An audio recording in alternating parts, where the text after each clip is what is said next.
Este trabajo está enfocado a la violación de la vida y la dignidad humana bajo la materia de ética para pregado.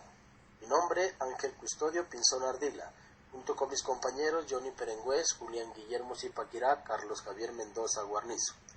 Presentado al tutor John Luis Castaño Rendón, Universidad Nacional Abierta y a Distancia UNAD, Programa de Psicología.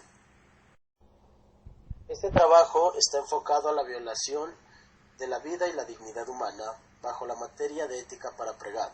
Mi nombre, Ángel Custodio Pinzón Ardila, junto con mis compañeros Johnny Perengüez, Julián Guillermo Zipaquirá, Carlos Javier Mendoza Guarnizo. Presentado al tutor John Luis Castaño Rendón, Universidad Nacional Abierta y a Distancia UNAD, Programa de Psicología. Con la realización de este trabajo como grupo nos hemos enfocado más a fondo a ver en detalle cómo muchas veces nos escondemos en la ética y la moral para así evitar hacernos responsables de muchos hechos en los cuales podemos ayudar a otro semejante a salir de sus problemas. En el nombre del cumplimiento de la ética y la moral, muchas veces se llega a violar los derechos que tiene toda persona. Por lo tanto, es muy importante conocer cuándo, cómo y dónde podemos acudir para que se cumplan y no se vulneren nuestros derechos, especialmente de cualquier persona que ha sufrido y por consecuencia de este hecho tiene que continuar soportando otras violaciones de sentimientos, morales y psicológicos en su tratamiento para superarlo.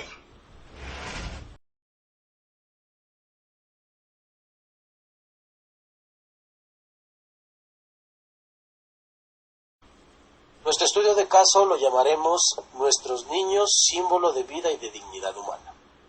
Dirigido a todos los niños, niñas y adolescentes víctimas de la inconsciencia de las personas adultas que han atropellado su dignidad, su vida y sus derechos. Haciendo un análisis respecto a lo que debe hacer M y su hermana mayor, teniendo en cuenta que ha finalizado su primer trimestre de embarazo, hemos llegado a la conclusión que se deben buscar primero la protección integral inmediata de M, apoyo familiar, tratamiento de salud y terapéutico, y el restablecimiento de sus derechos, incluyendo la parte jurídica, donde se debe tratar con dignidad, privacidad y respeto durante cualquier entrevista o actuación con fines médicos, legales o de asistencia social, en donde deben ser informadas acerca de los procedimientos legales que se derivan del hecho punible. De igual manera, deben ser informadas de los servicios disponibles para atender las necesidades que le haya generado el delito. También deben tener acceso a un servicio de orientación y consejería gratuita, para que la víctima, en este caso M y su hermana, atendidas por el personal calificado y por consiguiente tener acceso gratuito a los siguientes servicios. Examen y tratamiento para la prevención de enfermedades venéreas, incluido el VIH-Sida. Examen y tratamiento para trauma físico-emocional.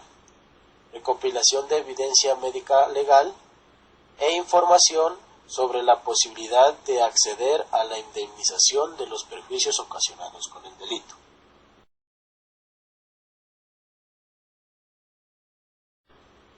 Lo más importante para M es continuar su proceso de atención y apoyo psicológico, ya que la sentencia contempla el aborto solo durante las 12 semanas de gestación, tiempo que se considera prudente para tomar la decisión de tener o no al bebé, orientando a la mujer a hacerlo o no, y así preservar el derecho a la vida del no nacido. Además, M y su hermana mayor deben tomar conciencia que la vida prima ante cualquier cosa, ya que es una situación ajena a ellas, donde M fue víctima del conflicto al que estamos expuestos todos los seres humanos. Al igual que ella, muchas niñas inocentes también han sufrido de este abuso. Es por ello que el pequeño que está en su vientre no tiene la culpa de lo que ha pasado. Muchas veces se conoce la ley y se aplica a conveniencia, sin medir las consecuencias que éstas pueden tener, y por encima de todo debemos hacer primar la vida ante cualquier circunstancia, y por ende ayudar a la menor a tomar una decisión, la cual será para toda su vida. En este tipo de situaciones, la ley contempla la sentencia C-355 del 2006. La sentencia de la Corte en la que se amparó la tía para decidir enviar a Bogotá a que se interrumpiera el embarazo de M es la sentencia C-355 del 2006, la cual estableció que el aborto no puede ser considerado un delito en tres circunstancias correctas. Cuando el embarazo presente el riesgo para la vida o la salud física o mental de la mujer, cuando el embarazo sea el resultado de una violación, cuando se diagnostique graves malformaciones fetales que hayan inviable la vida fuera del útero. Una situación es, por ejemplo, la que deben afrontar los médicos que por motivos de conciencia se oponen a la práctica de interrupción voluntaria del embarazo, al considerar que esta afección riñe de manera profunda con sus condiciones morales, como le explica el autor Reisman en 1981. Traza una distinción que resulta fundamental para comprender las diferencias que existen entre los sistemas éticos. Continuando con la exposición, damos paso al compañero Johnny Perengües para que nos siga explicando la temática.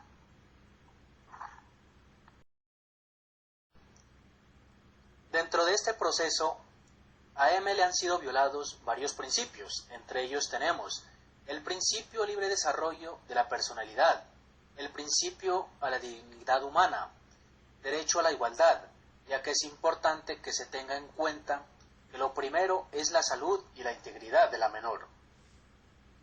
Además, que la jurisprudencia constitucional ha reconocido en los menores la titularidad del derecho al libre desarrollo de la personalidad y la posibilidad de consentir tratamientos e intervenciones sobre su cuerpo, aun cuando tenga un carácter altamente invasivo.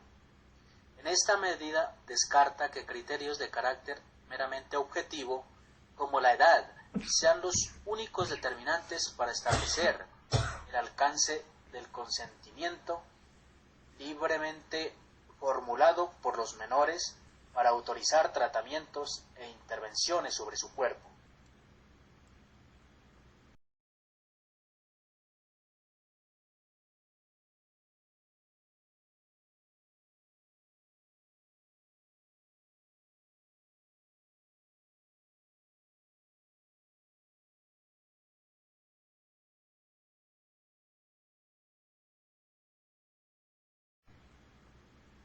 Las acciones legales para el tratamiento de estos casos.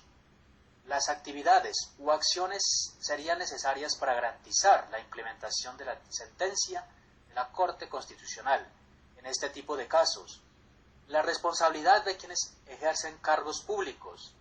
Garantizar que se provean los abortos legales, oportunos y de calidad, puesto que la responsabilidad de asegurar que el acceso a abortos seguros sean una realidad para las mujeres no es exclusivamente de las ONG. Todas las personas e instituciones tenemos un papel que jugar. Por ello, nos enfocamos en informar, aprender, exigir, denunciar, proveer, investigar, hacer seguimiento, pedir sanciones y promover este derecho fundamental.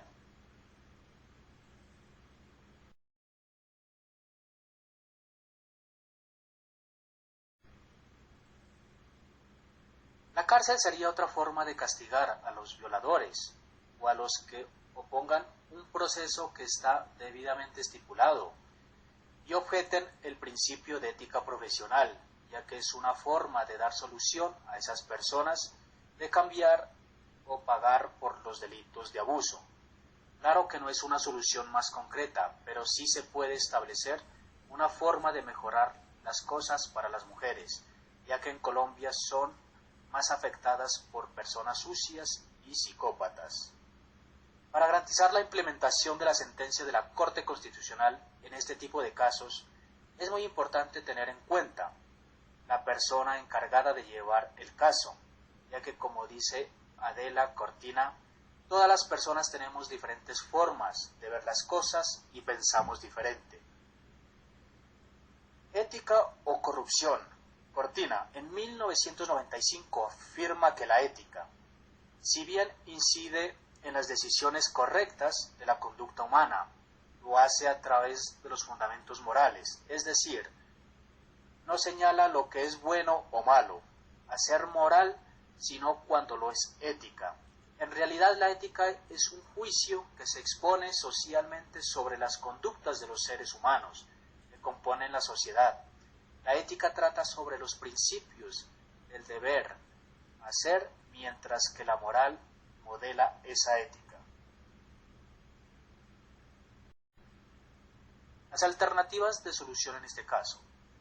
Inicialmente se debe realizar un estudio de crisis AM, la niña con el fin de conocer su estado mental después del abuso sexual, es decir, capacidad de brindarle ayuda, no solo en cuestiones legales, sino en todo aquello que requiera para poder superar cualquier consecuencia que este abuso haya traído. Es primordial la asistencia médica o psicológica de la entidad de salud. Ellos están en la obligación de atenderle de manera gratuita y proporcionar los exámenes y tratamiento para cualquier trauma, tanto físico como emocional, mediante un trato digno, privado y con respeto durante cualquier entrevista, ya sea legal, médica o asistencia social. Además, las instituciones están en la obligación de brindarle protección y garantizar que se restablezca el derecho, además de reparar el daño. Durante cualquier procedimiento tiene derecho a recibir un trato humano y digno, a que sea protegida su intimidad y que se garantice la protección tanto a la menor como a sus familiares que puedan aportar para la resolución del caso. También puede recibir asistencia integral, ya que este es un derecho que ella tiene que tomar para su recuperación en los términos que señale la ley, a ser acompañada en toda instancia o etapa del proceso, tanto judicial como físico y psicológico. Por otro lado, se debe enviar un documento al cuerpo médico, manifestándoles que ellos no pueden hacer objeción de conciencia para este caso, sino que debemos hacer entender que existe un marco jurídico y legal. Continuando con lo que ha expuesto el compañero Johnny, la jurisprudencia emanada por la Corte Constitucional C-355 de 2006 consiste en el reconocimiento del derecho al aborto como un derecho fundamental y como parte de los derechos sexuales y reproductivos. Como parte de este análisis del caso, nos concentramos particularmente en la objeción de conciencia que ha sido hasta el momento uno de los obstáculos más grandes para el real ejercicio del derecho al aborto legal y otros derechos sexuales y reproductivos en Colombia. Es de aclarar que muchas veces los funcionarios violan o niegan estos derechos a personas de estrato bajo y a personas de un estrato más alto, si lo atienden, y le dan la importancia por lo que dice el autor Reisman. Existen dos sistemas normativos, uno se opone y otro que se aplica, y que las élites se lavan de la boca para afuera, normas míticas, y otro muy distinto que es el que se aplica en la realidad, código práctico. También debemos realizar una encuesta nacional con representación estatal para evaluar la aplicación de la norma NOM 190 SA de 1999, relativa a la atención médica a la violación familiar, así como el avance en la instrumentación del Programa Nacional de Prevención y Atención a la Violencia Familiar, Sexual y contra las Mujeres. Actualizar la norma oficial antes mencionada para ampliar su objetivo y ámbito de aplicación e incluir explícitamente el abordaje a la violencia sexual que ocurre fuera del contexto familiar. Para tal fin, se pondrá a disposición de las peticionarias el anteproyecto de modificación de la norma citada para que hagan los comentarios que consideren oportunos al Comité Consultivo Nacional de Normalización, de Prevención y Control de Enfermedades, elaborar y entregar un comunicado de la Secretaría de Salud Nacional a los servicios de salud y a otras entidades del sector con el propósito de fortalecer la garantía de no repetición de violaciones al derecho de las mujeres a la interrupción legal del embarazo.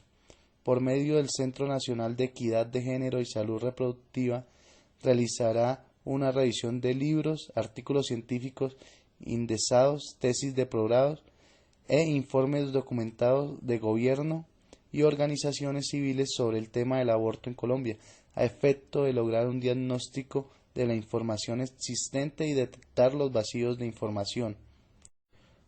Tomando en consideración lo señalado por la sentencia C-355 de 2006, es claro que lo sucedido en el caso de M es el resultado de la desarticulación y falta de coordinación de las diferentes entidades estatales de salud y funcionarios para ponerla en práctica. La sentencia es clara en señalar los casos en que es permitido y legal un IB. Por lo tanto, no se ejecutó de acuerdo a lo anterior y teniendo en cuenta que la sentencia recoge elementos sustanciales señalados por las Naciones Unidas en el aborto sin riesgos, guía técnica y de políticas para sistemas de salud, se exige el derecho a la información y a que sea practicado el IB. De otra parte, existe una legislación clara. La sentencia C-355 de 2006 señala los casos en que el aborto es permitido y señalan también a través del decreto 4444 del mismo año en su artículo 7 el régimen sancionatorio. Luego lo que queda es hacer cumplir lo que dispone la ley, pero como es costumbre en el país, las entidades y funcionarios hacen y deshacen y no pasa nada. Se requieren campañas, concientización y divulgación de los alcances de la sentencia para ser claros. En el caso de M y en cualquiera de los tres señalados por la ley, solamente hay que actuar y practicar el procedimiento. Sobran los demás actuares, nada de opiniones ni de pecados. En el caso de M, el ICBF, en lugar de generar dudas a través de su funcionario, fue negligente. Se negó a M el derecho al IB. El caso se resuelve haciendo las cosas como señala la ley y a continuación se describe teniendo en cuenta que este caso es por violencia sexual. Primero, presentar la denuncia de manera formal ante cualquiera de estas entidades: Policía Nacional, Unidades de Reacción Inmediata de la Fiscalía, URI, Unidades de Delitos contra la Libertad Sexual y la Dignidad Humana de la Fiscalía, Centro de Atención Integral a Víctimas de la Violencia Sexual, Unidad de Delitos Sexuales y Menores del CTI. Claro que como M es menor de edad, también se realiza ante las comisarías de familia, solicitando verbalmente la interrupción voluntaria del embarazo al hospital público correspondiente, ya que M no tiene afiliación a EPS. Con estos dos pasos se resuelve el caso de estudio, ya que M puede acceder al IB. Conclusiones. Con la elaboración de este trabajo nos dimos cuenta de la importancia que tiene el conocer los derechos que todos tenemos y que debemos conocer para que no se nos vulneren y se nos violen, ya que ninguno de nosotros estamos exentos de sufrir cualquier problema o dificultad. Gracias.